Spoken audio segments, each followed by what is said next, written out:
दिवसभरातील चढ उतारानंतर अखेरच्या सत्रात बीएसई सेन्सेक्सच्या जवळपास सर्व क्षेत्र निर्देशांकात वाढ झाली।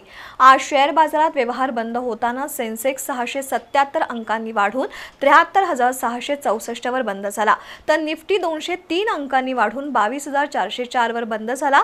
त्यामुळे आज दिवसभर गुंतवणूकदार बाजारातील चढ उतारावर लक्ष ठेवून होते।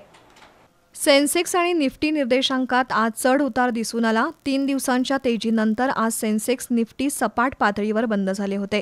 आज आयटी क्षेत्रातील शेअर्सनी बाजारातील सुरुवातीच्या व्यवहारांना उत्साहवर्धक सुरुवात करून दिली। विप्रो, इन्फोसिस, एलटीआय, माइंडट्री हे आघाडीवर होते। भारती एअरटेल आजही टॉप गेनर्सपैकी एक राहिलं। व्यवहाराच्या सुरुवातीला सेन्सेक्स सुमारे 330 अंकांच्या वाढीसह 73,300 वर उघडला, तर निफ्टी 95 अंकांच्या वाढीसह 22,300 च्या आसपास आणि निफ्टी बँक 245 अंकांच्या वाढीसह 47,932 च्या जवळ उघडला। मात्र त्यानंतर बाजारात पुन्हा घसरण दिसून आली। बाजार वरच्या पातळीवरून घसरला। सेन्सेक्स 550 अंकांनी तर निफ्टीही जवळपास 180 अंकांनी घसरला।